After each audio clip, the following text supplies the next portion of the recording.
Olá, olá. Hoje vou-te trazer uma nova rubrica que se chama Reflexões Literárias, em que eu vou partilhar hum, resumos, reflexões sobre conteúdos de livros que possam ser úteis para ti, para a tua experiência de vida, para a tua experiência de maternidade. E hoje vou partilhar o livro da Isa Minatel, Crianças Sem Limites. Se não me conheces, sou Susana Guimarães, sou coach de carreira e mentalidade para mamães. Então, porquê é que eu decidi criar esta rubrica? Porque tenho percebido, ao conversar com várias mães, que a maior parte acaba por não conseguir ter tempo para ler, para se dedicar, e então, como felizmente eu consigo ter essa dinâmica, decidi facilitar-vos a vida, trazer-vos resumos, reflexões sobre livros que possam ser úteis e depois, se vocês quiserem e tiverem mais curiosidade de ir mais fundo, sabem quais são os livros que fazem sentido para vocês lerem ou não. Se estiveres dentro da comunidade Mães com Paixão, tens acesso ao áudio para fazer download e também a um PDF com um resumo dos pontos mais importantes que eu vou partilhar aqui para poderes aceder quando quiseres. Porque todos os livros que eu te vou trazer são extremamente úteis, seja para a vida prática, seja para a educação dos filhos, seja para transformar a tua mentalidade, seja pela questão da carreira, são sempre livros com conteúdo útil para a tua vida e para te ajudar a avançar, a expandir a tua mente, a viveres uma experiência de vida mais leve, mais tranquila, mais feliz, no fundo. Mas, sem mais demoras, vamos então ao livro que eu te vou trazer hoje. Para começar, quero-te apresentar a autora, assim muito resumidamente. Então, a Isa Minatel é uma psicopedagoga e master em PNL brasileira, que eu já acompanho há alguns anos, ainda antes de ser mãe, e que me encantou pela praticidade e simplicidade com que ela ensina as coisas. Já fiz, inclusive, alguns cursos dela, acompanho muito o conteúdo dela e é das especialistas que eu mais gosto, porque me dá muitos exemplos práticos, simplifica as informações, dá estratégias para usarmos no dia a dia. Ela tem um filho e foi com este filho, né, que começou esta jornada de aprender a ser mãe, de se conhecer melhor e de saber que estratégias são as mais adequadas para lidar com os desafios da maternidade e da educação dos filhos. Portanto, se tiveres curiosidade, vou deixar o link do perfil dela no, na descrição do vídeo para tu poderes acompanhar os conteúdos que são realmente muito, muito, muito bons. E ela é muito acessível, muito. É mesmo, gosto mesmo muito dela. Admiro-a muito e eu já aprendi muito com ela e muitas coisas também que eu partilho acabam por ser ensinamentos transmitidos por ela. E então, o livro chama-se Crianças Sem Limites.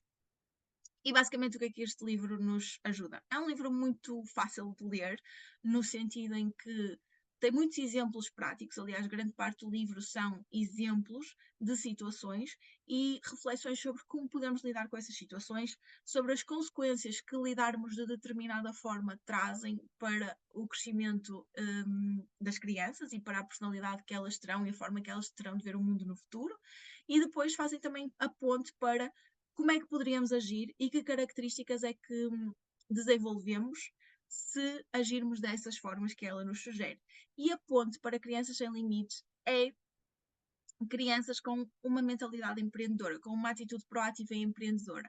Então, eu vou começar por descrever e ler, no fundo, quais são essas características empreendedoras que ela refere no livro e que nós, através dos exemplos que ela nos dá e através de alterarmos pequenas coisas na educação que damos aos nossos filhos, na forma como agimos com eles, podemos ajudar a desenvolver esta atitude empreendedora e não, como muitas vezes na educação tradicional, acabamos por ficar acanhados, com falta de iniciativa, sem espírito crítico, sem criatividade, presos dentro de uma caixa, sem capacidade de correr riscos.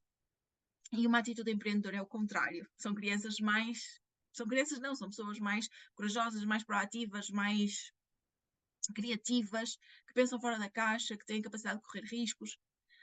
Por isso, tudo características que cada vez mais são importantes na sociedade que nós temos hoje e sabemos lá como é que vai ser a sociedade daqui a 15, 20 anos. Portanto, nessa altura serão ainda mais importantes. Cada vez mais se valorizam as capacidades, as competências interpessoais e soft skills, por assim dizer, do que propriamente as questões técnicas de matemática, português, biologia e tudo mais. Portanto, é realmente valioso e eu vou partilhar contigo então quais são as características empreendedoras que ela descreve. Então, primeira característica, e não quer dizer que seja mais importante que as outras, é o estabelecimento de metas, que implica o autoconhecimento e pode ajudar a pessoa a ter mais facilidade no processo de tomada de decisão, por exemplo, na questão de escolherem a sua profissão. Depois, planeamento e monitorização sistemática, para que consiga traçar o seu caminho e alcançar as metas estabelecidas, revendo o plano sempre que os resultados não estiverem de acordo com aquilo que elas pretendem ou sempre que houverem mudanças circunstanciais. Depois, procura de informações, para que saibam procurar informações úteis e relevantes para aquilo que pretendem alcançar. No meio, e nós vivemos na era da informação, não é? No meio de tanta coisa que existe, para que saibam realmente encontrar aquilo que precisam e que saibam filtrar o que é que interessa e o que não interessa. Depois, procura de oportunidades e espírito de iniciativa. E aqui entra a capacidade de serem criativos, inovadores, terem pensamento crítico, não irem com a manada, ou seja, consigam olhar as situações de várias perspectivas e não só de uma perspectiva ou não só da maneira que lhes é incutido. Depois, a exigência de qualidade e eficiência. Implica procurar sempre novas formas de fazer as coisas melhores, ou poupando recursos, ou otimizando processos e dessa forma otimizando os resultados. Depois, correr riscos calculados. Olhar para as situações, conseguir analisar os riscos, ser cauteloso, mas avançar e tentar sempre fazer coisas para minimizar os riscos. Persistência, que é super importante, não é? A capacidade de continuarmos em direção a um objetivo, mesmo quando o resultado não é inicialmente aquilo que nós desejamos, ou seja, capacidade de lidar com as adversidades e continuar em frente. Depois, comprometimento, pessoas que levam a sua palavra a sério, que dizem e fazem, que muitas vezes até em detrimento de lucro, vão em frente com aquilo que se comprometeram com a sua palavra, porque a palavra tem valor, porque o compromisso tem valor, porque aquela pessoa tem valor, integridade e valor.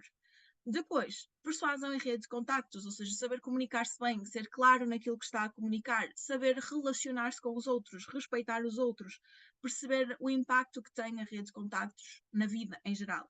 E por último, independência e autoconfiança.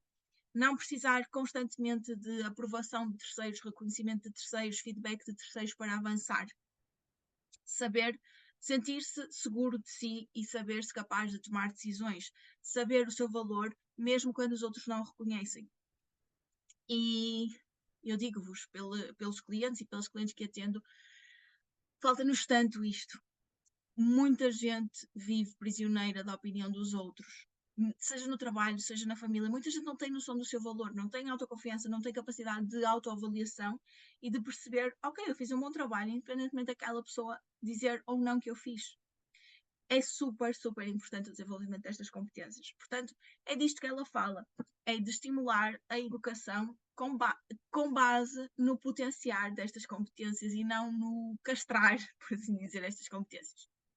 E claro, eu vou-vos passar aqui a ler os apontamentos que eu fiz, ou alguns pontos dos apontamentos que eu fiz, começando por uma pequena reflexão, que é o modelo tradicional de educação, aquele que nós tivemos, não é? Que é, não faças isso, não mexas naquilo, cuidado que vais cair, palmadas na mão, olha se caís não levas por cima, não podes dizer que não, porque é que eu tenho que fazer isto? Porque sim, porque eu mando, quem és tu para achar que podes dizer alguma coisa, tens que rapar o prato até ao fim, esta pequenina já achas que é gente, esse tipo de coisas, não é? Que nós fomos ouvindo e outras que infelizmente muitas pessoas passaram, que no que é que isso nos transformou? Que impacto é que isso teve na nossa vida? Vamos primeiro refletir sobre isso, não é? Que é isto que ela nos convida. E claro que ela também nos diz, não é? Que educar é difícil, é das tarefas mais difíceis que existem. E há uma coisa que ela diz que eu acho muito, muito interessante, que é, nós estudamos para tudo, mas achamos que, se calhar, para o papel mais importante e desafiante das nossas vidas, não precisamos de estudar, não precisamos de aprender, simplesmente sabemos, é intuitivo. Só que o intuitivo é replicar padrões, é responder a gatilhos automáticos e inconscientes que nós temos dentro de nós, é fazer o que os nossos pais fizeram connosco, mesmo que até saibamos que deve ser diferente, mas é mais forte que nós se nós não fizermos o nosso trabalho interno, não é? E se não aprendermos formas diferentes e estratégias práticas diferentes de agir. E ela continua a dizer que o modelo tradicional criou pessoas limitadas e obedientes e com muito medo. incapazes de pensar, de questionar e de tomar decisões e arriscar. São pessoas que não tomam a iniciativa. Porquê? Porque sempre agiram com base em ordens. E quando tomavam a iniciativa, vinha a pergunta: quem mandou fazer isso? Quem és tu para decidir o que quer que seja? Ou quando queriam algo, diziam: tu não tens de querer, quem manda aqui sou eu é que sei. Não é? Como é que nós havemos de ser sem limites e termos capacidade de iniciativa? Se foi isto que ouvimos ao longo do nosso crescimento, a maior parte das vezes, e se fez uma exceção, fabuloso. Mas infelizmente a maior parte de nós ouviu isto. Depois, pessoas que tiveram tanto limite na infância que passam o tempo todo, ou quase todo na vida adulta, a trabalhar as suas limitações ou a deixar-se limitar por elas. A educação, atenção, não é uma ciência exata. E claro que há vários fatores a considerar e tudo o que ela transmite aqui no livro deve ser adequado à criança que temos, ao contexto em que estamos. Mas é importante perceber que há formas diferentes de fazer as coisas. Claro que devemos considerar os fatores, as gerações, o pai, a mãe, as histórias de cada um, os professores, os temperamentos de cada criança, a condição socioeconómica, o próprio efeito das redes sociais e da sociedade em que nós estamos, tudo isso deve ser considerado. No entanto, ela deixa algumas questões a pensar para orientar a nossa forma de educar. Que tipo de ser humano eu quero criar? Quem é que eu quero que o meu filho se torne ou a minha filha se torne? Que tipos de comportamentos e sentimentos desejamos fortalecer e incentivar? Queremos que tenha liderança, que tenha espírito de líder ou que seja um liderado, um subordinado? Queremos que tenha iniciativa, que seja criativo, que seja inovador, interessado, interessante, que saiba defender as suas opiniões e lutar pelos seus direitos, ou que se submeta a tudo e a todos, que tenha medo de verbalizar aquilo que pensa, que muitas vezes nem saiba o que é que pensa porque vai com o pensamento da sociedade sem questionar. Óbvio que nós não temos total controle sobre tudo, mas a forma como agimos na formação dos nossos filhos tem certamente muita influência, tanto para o bem como para o mal. Por isso, estas questões, se não levares mais nada daqui, e se estás a ouvir isto é porque te importas, é importante que penses, que reflitas sobre elas e que percebas que estás a agir alinhada com base nisso. Pronto, e ela fala muito também da PNL, de usarmos a PNL, a Programação Neurolinguística, como uma ferramenta para nos comunicarmos melhor e entendermos melhor as crianças. Porquê? Porque a PNL ajuda-nos a ter mais sucesso na compreensão. E agora vou passar a dar alguns exemplos, algumas reflexões de determinadas situações e da forma diferente que podemos agir. Então, ela refere, por exemplo, ainda agora estava a falar com o meu namorado sobre isso, que é, não devemos retirar, arrancar um objeto das mãos da criança assim. Devemos arranjar outro objeto que a atraia, ou outra atividade que a atraia, para que ela largue e troque aquele objeto por um novo objeto mais adequado para ela. Ou seja, nunca devemos arrancar nada à força da mão das crianças, porque depois o que é que estamos a ensinar? Quando nós estivermos com alguma coisa na mão que elas queiram, elas vão chegar à nossa beira e vão retirar. Ou quando o outro menino estiver a brincar com alguma coisa que elas queiram, elas simplesmente vão chegar lá e vão pegar. E é isso, é uma falta de respeito. E nós, se ela fizer isso connosco, nós vamos dizer, não faças isso, não é respeitoso. Então porquê? Porquê que nós fazemos isso com elas, não é? Muitas vezes porque nós esquecemos que as crianças são pessoas como nós e apesar de serem mais pequeninas e estarem a desenvolver-se, merecem respeito, merecem ser tratadas como seres humanos. E esse é um dos princípios. Portanto, devemos sim trazer um novo objeto que estimula a curiosidade dela. Para quê? Que ajuda a estabelecer metas e ir atrás de novo objeto, exploração de outros objetos, busca de informação e também ensina a criança, assim, inconscientemente, como é que vamos persuadir e negociar. Não é à força, é através de perceber o outro e dar-lhe outra coisa que cativa a sua atenção para que o outro tenha curiosidade e queira largar o que está a fazer para ir buscar um novo objeto. Além disso, também fomentamos a independência e a autoconfiança. Porquê? Através do respeito, através de não arrancarmos algo das mãos. Não é? Porque se nós arrancamos algo das mãos, sem pedir permissão, sem dar algo para substituir, o que é que essa atitude demonstra? Que aquela pessoa não tem valor, que eu valho mais que ela, que eu posso fazer o que eu quiser e está tudo ok. E isso depois vai para a vida, não só connosco, mas com outras pessoas. E os limites que elas depois estabelecem com os outros também são influenciados por causa disto. E claro, correr riscos calculados. Se eu substituo um objeto que é perigoso, por exemplo, por outro que é menos perigoso, a criança vai explorar o que é menos perigoso. Então, outra coisa importante, por exemplo, pedimos qualquer coisa à criança e ela traz uma coisa errada.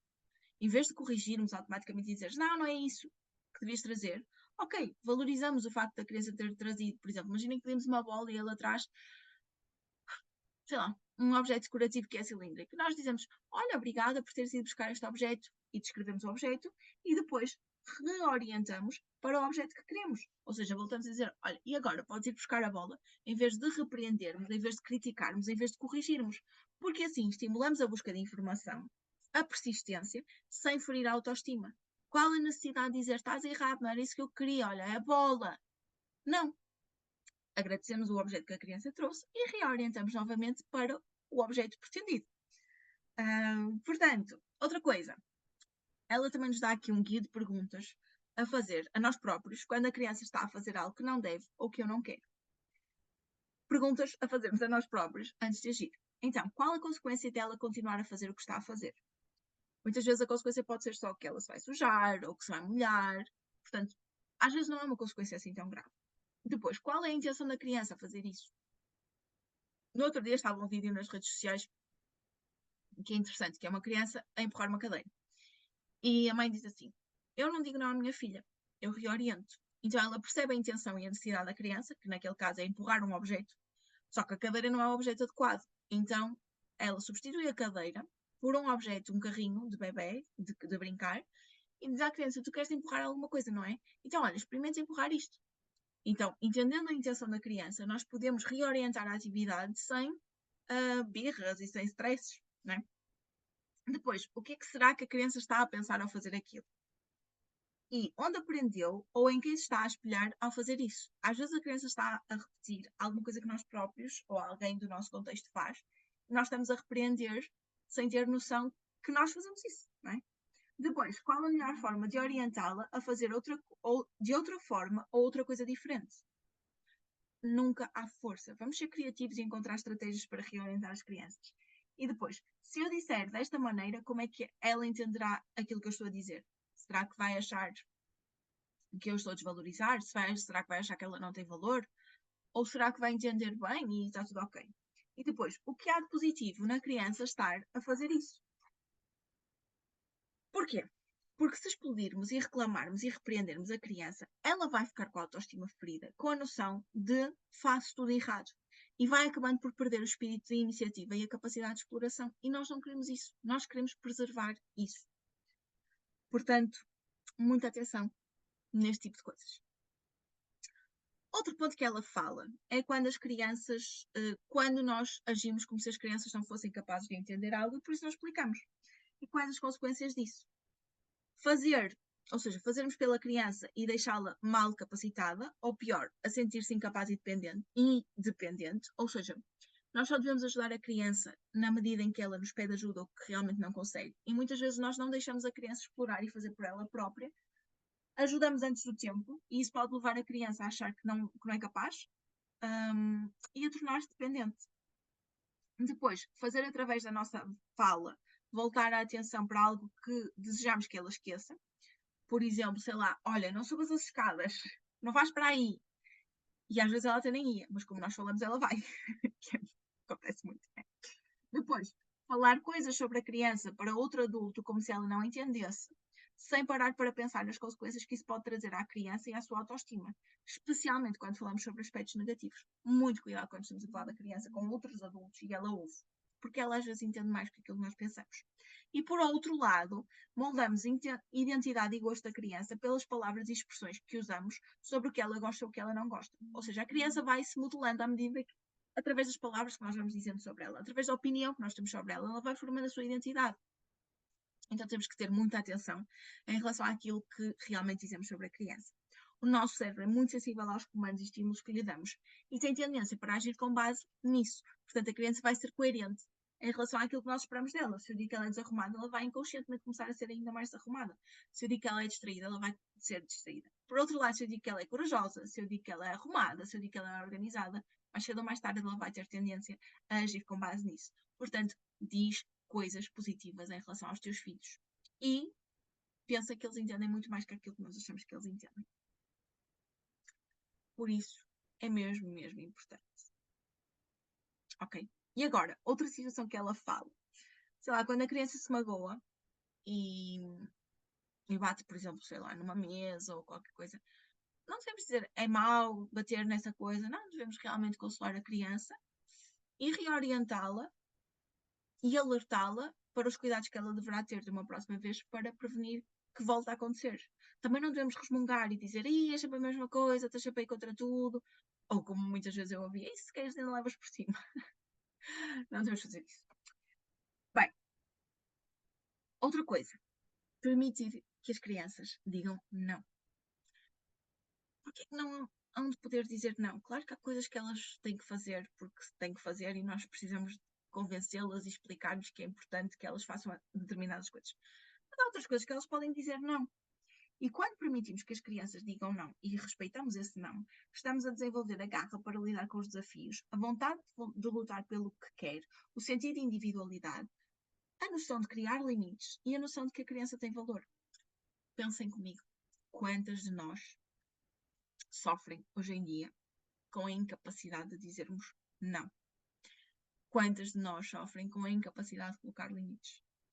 Não queremos que isso aconteça com os nossos filhos? Eu, pelo menos, não quero. Então precisamos começar a respeitar o não deles. Não quer dizer que tenham que ser todos, mas precisamos começar a ter o não em consideração. Porque senão vamos criar adultos que não conseguem colocar limites, que põem sempre a necessidade dos outros à frente deles, que sentem que não têm valor, que sentem que têm que agradar e dizer sim sempre. Isso não é nada bom. Não é nada, nada, nada bom. Outra coisa que nós vamos matando nas crianças é a sua criatividade. Quando queremos que elas façam as coisas da maneira que nós achamos que elas devem fazer.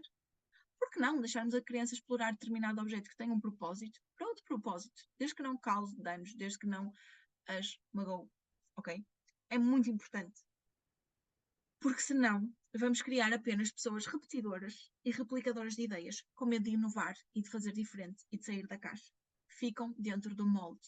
E cada vez mais, nesta sociedade disruptora que estamos a viver, é importante que as crianças e que os adultos sejam capazes de pensar fora da caixa, sejam capazes de tomar iniciativa, tenham coragem de pensar diferente. E tudo isto começa na infância e vai morrendo ao longo da infância e do crescimento.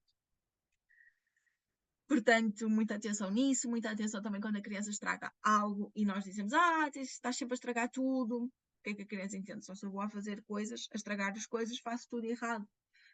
Portanto, mais uma vez aqui, atenção às críticas, atenção à forma como orientamos e corrigimos, porque isso deixa marcas na autoestima da criança, deixa marcas na autoconfiança da criança que vão para o resto da vida. Tem mesmo, mesmo muito, muito impacto esse tipo de atitudes, de verbalização que nós fazemos, atenção, muito, muito inconscientemente, mas que tem todo o impacto. Por exemplo, as birras. Ela também fala muito aqui de exemplos de birras, que são situações que nos deixam muito desconfortáveis e muitas vezes deixam-nos desconfortáveis pelo medo do julgamento externo, pelo medo do que é que aquelas pessoas vão pensar. As birras são necessárias. As birras acontecem quando a criança fica frustrada com determinada coisa e sempre sente assim uma explosão de emoção dentro de si e não sabe gerir essa emoção e precisa deitar fora. Está tudo certo. Então, o que nós precisamos de fazer? Primeiro, deixá-la extravasar, deixá-la libertar essa energia, essa emoção, sempre garantindo a segurança dela, claro que sim. Depois, quando a criança estiver mais calma, ajudamos-la a perceber as consequências da sua ação, dessa ação explosiva que ela teve. E apresentamos novas alternativas para lidar com a raiva, sem ter de passar por essas consequências daquela atitude que ela teve. E ao fazermos isto, estamos a fazer educação emocional. Ajudamos a criança a reconhecer o sentimento, a gerir a sua reação e a mudar o estado. Claro que para fazermos isto, nós também precisamos de fazê-lo em nós, porque só conseguimos ensinar algo que nós também sabemos fazer. Então, primeiro precisamos trabalhar a nossa própria educação emocional para depois podermos ensinar à criança. Mas precisamos de perceber que a maior parte das birras não acontece porque a criança nos está a desafiar. Acontece porque a criança não sabe fazê-lo de outra forma e precisa de libertar aquela emoção que está a sentir. Está bem? Leva isto para a vida. Porque é mesmo importante. Muitas vezes nós a nossa reação às birras é porque achamos que a criança nos está a picar, nos está a desafiar, nos está a querer deixar mal dispostos de propósito. E não é isso. Outra coisa muito importante é, se por exemplo a criança não tem muita atenção ou não tem uma atenção plena dos pais em nenhum momento e percebe que ser terrível, que fazer birra, que ter estas explosões é a única forma dela ter a atenção dos seus pais, então ela vai começar a fazer isto cada vez mais. Portanto, presta muita atenção se estás a dar durante o teu dia a dia momentos de atenção plena à tua criança, porque se não estiveres, e se a única altura em que dás essa atenção, esse foco e essa energia à criança é quando ela faz birra, então ela vai fazer birra muito mais vezes porque quer atenção e porque não está a ter de outra forma e sente inconscientemente que essa é a única forma de ter atenção dos pais plena. Por isso, é muito, muito, muito, muito importante. Outra coisa, quando a criança se atira para o chão, devemos, de forma muito firme, mas gentil, direcionar o foco para aquilo que queremos. E, em primeiro lugar, fazemos com que a criança se levante. Levantamos com calma, não com agressividade. E depois, pedimos à criança que diga o que é que pretende, se ela conseguir dizer ou que aponte o que quer. E depois orientamos esta atitude dizendo que é conversar, que as pessoas se entendem. Sem gritar, sem bater. E aos pouquinhos, a criança vai acabando por aprender que atirar-se para o chão não traz o que ela quer. E acaba por deixar de o fazer. O que acontece muitas vezes é que os pais as crianças levam as birras ao limite e os pais depois fazem à vontade, ou seja, dão aquilo que elas querem. E o que é que acontece aí? Depois a criança inconscientemente percebe que ao fazer aquilo tem o resultado que queria e continua a fazê-lo. Por isso é que é muito importante quebrar esse padrão desde o início, com firmeza, com calma e reorientar para que a criança possa comunicar de outra forma. E se nós pudermos aceder ao pedido quando ela o faz de outra forma, ótimo. Se não pudermos, explicamos e mantemos a nossa palavra. Até que ela perceba que não vai levar aquilo que quer, mesmo que se atire para o chão, que berre, que esperneia e tudo mais. Portanto, a birra é uma forma da criança comunicar uma necessidade e devemos sempre perguntar o que é que a criança me está a querer dizer com isto. Às vezes podem ser necessidades fisiológicas, pode ter sede, pode ter fome, pode ter muito sono e já não está a conseguir lidar. Outras vezes pode ser querer alguma coisa e às vezes é uma coisa muito simples, só que nós nem paramos para nos questionar.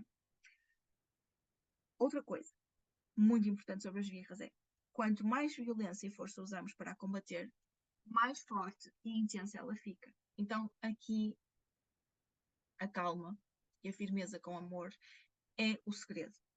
Diálogo e muita paciência. E claro que isto começa em nós. Nós precisamos de ter essa capacidade. Precisamos de respirar fundo e estar presentes e plenas para os nossos filhos naquele momento. Depois, orientações claras e seguras.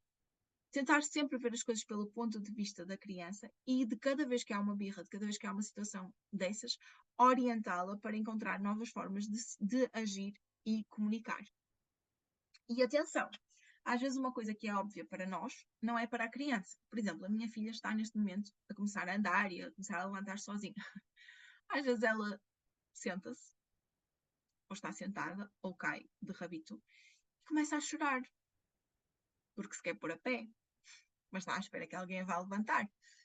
E eu só digo, oh filha, levanta-te, tu já consegues. E ela para de chorar e começa a tentar levantar-se. E pronto, e lá se levanta e acabou o problema. Para nós é óbvio, não é? Tipo, estás no chão, caíste, levantas-te. Para ela ainda não é. Então eu preciso de o comunicar. E está resolvido o problema. Então lembra-te, o óbvio também precisa de ser dito. E às vezes o choro da tua criança é só porque ela precisa que tu lhe comuniques o óbvio. Porque para ti é óbvio, mas para ela não. E em relação a isto, temos também a empatia, que é esta capacidade, não é? De ver o mundo pelos olhos da criança, de sentir o mundo através das crianças. No fundo, como ela escreve no livro, é entrar na pele deles, ver o mundo com o olhar deles, sentir o que eles sentem. E isso permite-nos encontrar a chave para solucionar as situações mais desafiantes, porque conseguimos perceber o que é que a criança está a sentir e a pensar. E a partir daí conseguimos dar a resposta a isso. Para eles tudo é novo. Há coisas que nós já fizemos milhares e milhares de vezes e eles não. Nunca tocaram, nunca viram, nunca sentiram. E então, muito cuidado para não punirmos o interesse, a curiosidade e o querer participar da criança, o querer fazer parte das atividades da casa.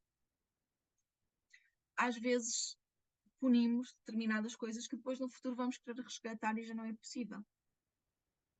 tudo o que fazemos com os nossos pequenos nos primeiros anos de vida vira as suas experiências de referência e pode balizar muitas decisões e comportamentos futuros. Volto a referir, é essencial paciência e perceber que a curiosidade e a exploração fazem parte da sua descoberta e desenvolvimento e serão fundamentais no futuro, quer enquanto adolescentes, quer enquanto adultos. Portanto, não vamos matar algo que será tão importante no futuro.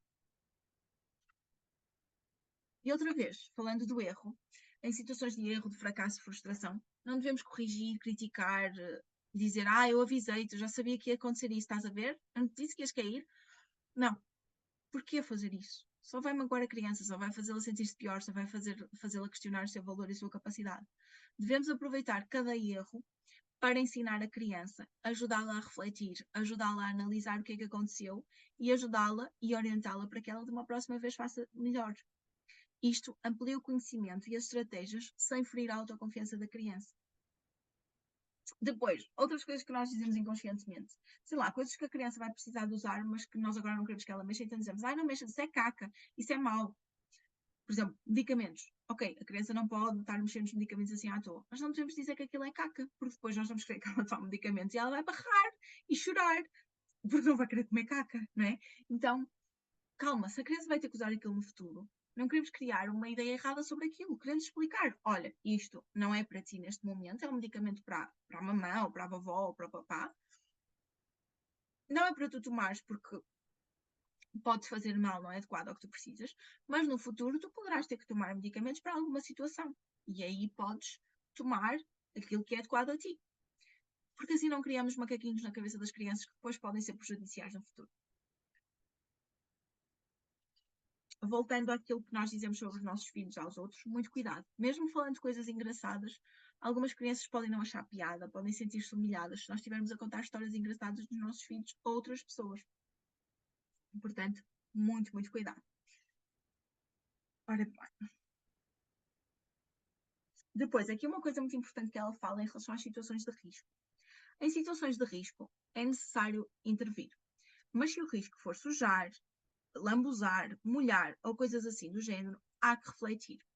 Saber esperar, observar, ver calmamente até onde a criança vai com a situação e deixá-la experimentar, vivenciar, aprender e chegar às suas próprias conclusões é uma habilidade que precisamos de trabalhar a cada dia. E ela continua. A nossa ânsia por respostas rápidas, corretas e precisas, segundo o nosso próprio olhar, faz com que muitas vezes roubemos das nossas crianças grandes oportunidades de aprendizagem. Um exemplo que ela dá, muito básico, é, por exemplo, quando o filho dela está a beber um copo de água das primeiras vezes e ele não estava a conseguir colocar a boca no sítio certo e molhava-se todo. Sei lá, muita gente no lugar dela iria corrigir logo à primeira ou iria fazer por ele.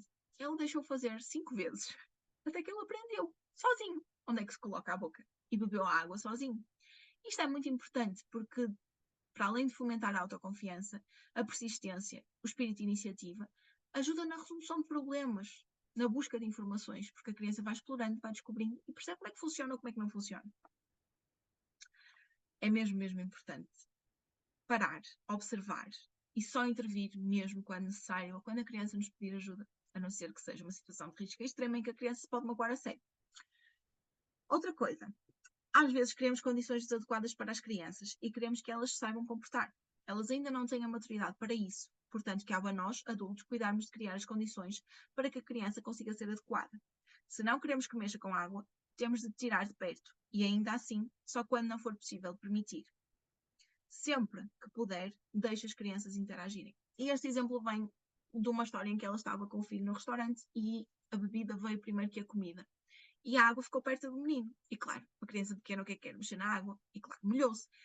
Não era adequado, mas não podemos esperar da criança que ela saiba isso. Nós, enquanto adultos, é que temos que criar as condições certas, de acordo com o contexto, para que a criança possa explorar livremente. Se não queríamos que ela se molhasse e brincasse com a água, então pedíamos para que a água viesse só no momento da refeição. Ou colocávamos a água longe do alcance da criança e da vista da criança. Não podemos esperar que elas tenham maturidade para saber isso. Nós temos que ter essa capacidade. Outra coisa. Quando não deixamos, por exemplo, as crianças participarem numa conversa ou fazer alguma coisa e respondemos assim, são coisas de adulto, o que é que nós estamos a transmitir? És menos importante, não fazes parte disto, não és prioridade. Por isso, sempre que for possível, é importante encontrar uma forma de incluir as crianças nas situações da vida social e família. Os pequenos sentem-se amados, incluídos e importantes, seja em brindes, seja em conversas, seja ter o respeito pela criança e dizer, olha, estou a falar com a Titi, mas eu já vou falar contigo, está bem? Portanto, super importante incluir a criança no dia a dia dos adultos e não dizer, isto não é para ti, não, isto é coisa de adultos, não deves estar a fazer isto, sai daqui. Não. Sempre valorizar mais o positivo que o negativo, já falei muito sobre isto, e encontrar estratégias para melhorar aquilo que é menos bom. Outra coisa que nós achamos, mas que as crianças vêm puras e bondosas. E ela refere, a criança não tem maldade. Manipular, testar, são do mundo dos adultos. Se a criança o fazem, é de forma inconsciente para comunicar as suas vontades. Não julgar e não impor as nossas coisas. Olhar sempre para as crianças com pureza, porque muitas vezes é a nossa própria maldade que está nos nossos olhos que vai fazendo crescer a maldade dentro das crianças. Também não devemos rir dos erros das crianças, principalmente se forem crianças mais sensíveis que possam sentir-se humilhadas e ridicularizadas e depois retrair-se de fazer as coisas e ter iniciativa. Cuidado, mesmo quando desabafamos em relação às nossas crianças, que acho que toda a gente pensa isso, não é? Estás chata, estás insuportável. Não verbalizemos isso, porque elas ouvem tudo, elas sentem tudo, e elas guardam tudo aquilo que nós dizemos. Porquê? Outra coisa importante que é, para além de afetar a autoestima, eu gostei muito desta reflexão que ela fez, porque mais preocupante que as palavras moldarem a autoimagem das crianças é o modelo que passa, porque no futuro, quando a criança for maior e não conseguir aquilo que quer de nós, ela vai reclamar dos pais como eles fizeram com ela. Tipo, és mesmo chato, és mesmo burro, não gosto de ti, estou farta de ti. Foi isso que elas nos viram a fazer. E nós nem sequer tivemos consciência disso. E depois, quando elas fazem isso, nós repreendemos, nós castigamos. E depois o que é que ela pensa? Quer dizer, eles podem reclamar de mim, mas quando eu reclamo deles já fico de castigo. E sentem-se injustiçadas, como é lógico. E depois, para concluir, ela diz: chega de ficar o tempo todo a brigar com as crianças, a chamar a atenção, a colocar de castigo e exigindo obediência. Isso é um cerceio que limita as potencialidades das crianças. Usa de mais afeto, de mais diálogo.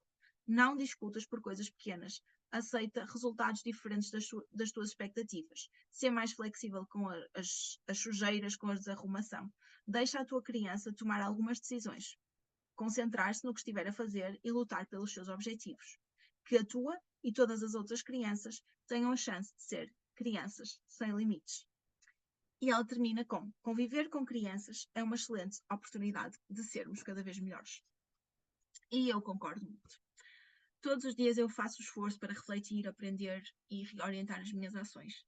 Claro que isso, e é aquilo em que eu acredito, nós não conseguimos fazer isso se nós estivermos bem connosco. Se a nossa vida estiver um caos, é muito difícil nós termos esta capacidade, esta autoconsciência, este autocontrole para não agirmos com base em gatilhos e no modo automático. E atenção, eu não sou perfeita, também cometo erros, também há alturas que fico super fora de controlo e que preciso sair de cena para não dizer coisas estúpidas ou para não ter atitudes mais brutas. Não é? Todos nós temos os nossos quês e estamos sempre num processo de melhoria, de aprendizagem. E se há dias que eu estou mais cansada, mais estressada, porque a minha vida também não é perfeita, não é? Não há dias perfeitos, ou seja, nem todos os dias são ideais e nem todos os dias eu estou no meu melhor.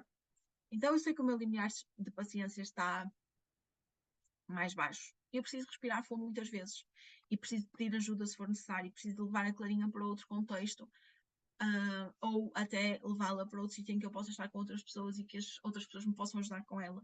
Portanto, conhecer-te é fundamental. Não vais conseguir aplicar isto só porque sabes disto.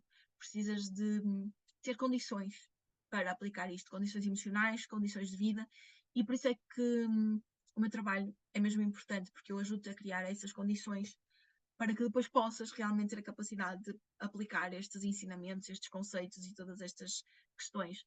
Mas espero que esta reflexão, que este resumo deste livro te tenha aberto a algumas perspectivas diferentes, te faça olhar para situações de forma diferente e, quem sabe, alterar algumas coisas que possas melhorar sempre que possível. e no próximo mês há mais.